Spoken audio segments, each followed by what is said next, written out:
If you go back again, we're going back in time again. 2000, geez, I don't know, 2001 or something. And back when there used to, in Vegas, there used to be record stores and used record stores and things like that. And they have all since closed down. And they're burger joints and H&M's now and things like that. It's weird. There's something ethically wrong with that. But besides that, there was this place I used to go to called Big B's, where you could buy new records. It was right by the college, and I didn't go to college, but I had a girlfriend that lived near the college, and so I'm not advocating not going to college. I'm just telling you the truth. Sorry, here we go. Back to the story. I heard the song on the radio, and I'm not trying to lead you down. I heard the song on the radio, and it ended up being Changes by David Bowie, right? So I didn't know, I knew who he was, and what's funny is a lot of the bands that influenced me were, sort of these descendants of David Bowie's music. And he was sort of the source, right? And so it was weird that I didn't know it. So I started getting into it, and I remember to pick up this record that Changes was on, which was Hunky Dory. And there was this guy, Marco, behind the counter. And Marco, he suggested a record to me also the same day that I bought that. He suggested this record by a band called Suede, and it was called Coming Up. And so I got that record, and I got this record, and around the same time, he knew I was a singer, or wanted to be a singer, and he wanted to sort of mentor me, I guess he was a mentor. Anyway, I got these records, and he had heard some of my demos, and he wanted me to call him and tell me what I thought of the records, and he was going to tell me what he thought of these demos, right? So I, of course, liked these records, and I called him, and he was telling me, he said, you can't hide behind all these effects. If you're going to be a singer, you gotta learn how to sing, basically was what he told me, which is good advice. I had a lot of effects going, it's something that you can hide behind. And so that was, noted. I noted that. And another thing he brought up was he said, production, you can get carried away with production. But he said, you should check out this version by the Pet Shop Boys of this song. Called Rent, which I knew of this song, because I'm a huge Pet Shop Boys fan.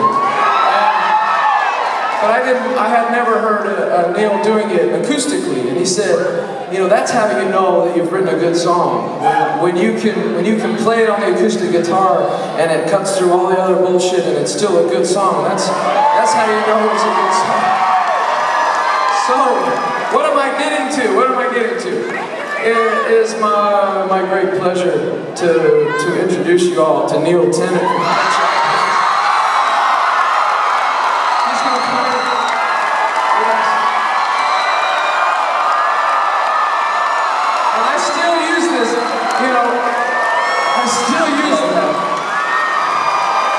It's good advice if you want to write a song. If you can play it and it's good on the acoustic guitar, it's good. Let's give it a go.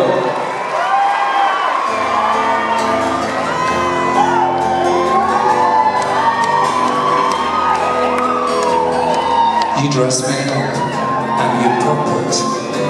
You buy me things I like. You bring me food, I need it.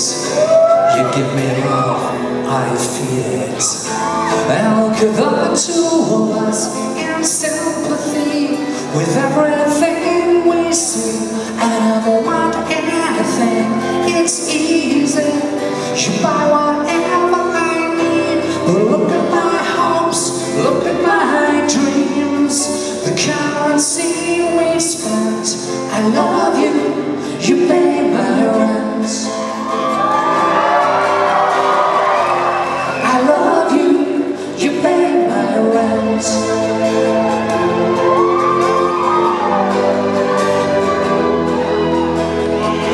You phone me in the evening on hearsay, took me to a restaurant on Broadway to tell me who you are. We never ever argue, we never calculate the currency we've spent. I love you, you pay my rent. I love you, you pay my rent. I'm your puppet.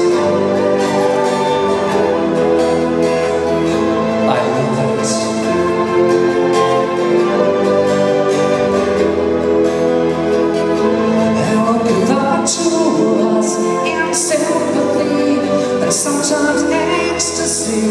Words mean so little and money less when you're lying next to me. But look at my hopes, look at my dreams, the currency we spent. I love you, you pay my rent. I love you, you pay my rent. Look at my hopes, look at my the currency we spent. I love you, you pay my rent. It's easy, it's so easy.